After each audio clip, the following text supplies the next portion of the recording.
देखिए, जैसा भी आपने गौरव के बारे में बताया केस, ये केस के बारे में जो हमने ही पढ़ा था, बहुत अलग ये केस था। ऐसा लोग नहीं करते कि वो एक सोसाइटी बना रहे हैं और वो आत्माओं के बारे में रिसर्च करते हैं। इन्होंने पूरा रिसर्च करा और इनकी खुद की मृत्यु भी इसी कारण से हुई, क्योंकि इन्होंने अपनी वाइफ को बताया था कि उन्हें ऐसा एहसास होता था कि वो कोई नेगेटिव एनर्जी जो इन्हें अपनी ओर खींचती है। जब ये आत्माएं हमें अपनी ओर खींच रही हैं, तो हमें कैसे सिम्टम्स महसूस होते हैं, हमें कैसा पता लगता है कि किसी भी व्यक्ति के ऊपर, एक बॉडी के ऊपर एक आत्मा का वश हो चुका है, उसने अपने अंदर उस आत्मा को ले लिया है? देखिए, बहुत बार ऐसा होता है, बहुत ही अच्छा प्रश्न आपने पूछा आमिर। बहुत बार ऐसा होता है कि अचानक से हमें ठंड लगने लगती है या अचानक से जो है हमारा तापमान हथेलियों का वो बहुत गर्म होने लगता है या फिर अचानक से आपको कुछ सुगंध आएगी। बैठे-बैठे अचानक से कोई बहुत ही अच्छी सुगंध आई या कुछ लोगों को कुछ आवाज़ें सुनाई देती हैं। कुछ लोगों को अचानक से जो है अच्छा देखें एंग्जायटी फील होने लगती है, दिल की धड़कनें तेज़ हो जाती हैं, आपको समझ नहीं आ रहा होता कि आपके साथ हो क्या रहा है, पाल्पिटेशन होने लगती है। तो आत्माएँ अपने होने का संकेत देती हैं और आपको वो नज़र नहीं आएँगी बहुत आसानी से जब तक आपका ये वो स्तर ना हो जाए, आपको वो सिर्फ़ महसूस होंगी और उनको महसूस करने के एक नहीं कई सारे पैरामीटर्स हैं, यानी कि बहुत सारे स्तर हैं जहाँ पे आप आत्माओं को महसूस कर सकते हैं। कैसे कर सकते हैं कुछ चीज़ें? देखिए, आत्माओं को समझने का और महसूस करने के बहुत सारे पैरामीटर्स हैं। सबसे पहली बात तो आम, जैसे हम आप अचानक से किसी जो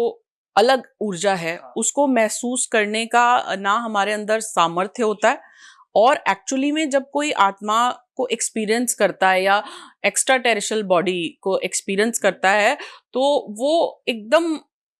घबराहट जो होती है ना, घबराहट से भी ऊपर की स्टेट होती है। वो हमारे सबके अंदर वो क्षमता ही नहीं होती पहले तो। अब जो ये पैरानॉमी के रिसर्चर्स हैं या जो अकल्ट साइंसेस से जुड़े हुए हैं या जो तंत्र मंत्र वशीकरण या इन सारी ऊर्जाओं से खेलते हैं, उनकी फिर एक अलग ही दुनिया होती है और उसमें इन्हें बहुत सेफली जो है प्ले करना होता है, क्योंकि ये आत्माओं की दुनिया में छेड़छाड़ कर रहे हैं और आत्माओं की दुनिया बिल्कुल अलग है।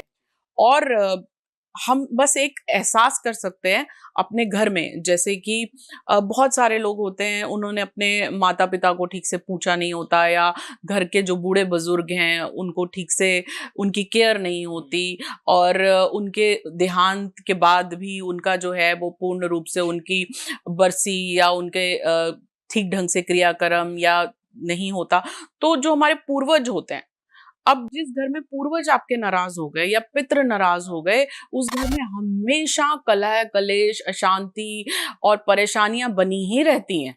तभी अक्सर मैक्सिमम घरों में जहां परेशानी खत्म नहीं हो रही है, हम पितृ दोष की पूजा करवाते हैं, हम पितरों को शांत करते हैं, हम बोलते हैं कि अपने पितरों को जब आपने जीते जी नहीं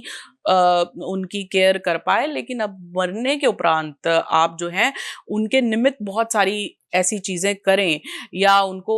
जो है उनकी आत्मा की शांति के लिए अब कुछ यज्ञ पूजा पाठ या उनके नाम का आप खाना निकालें, उनके नाम की आप दीपक जलाएं, तो बहुत चीजें जो हैं आपके घर में बेहतर होने लगती हैं। और ऐसे बहुत सारे केसेस मेरे पास आते हैं जहाँ पे पूर्वज जो हैं वो नाराज थे, अब पूर्वजों को पूजना शुरू कर लिया, पूर्वजों को याद करना शुरू कर लिया, तो बहुत सारे काम अपने आप बनने लगे।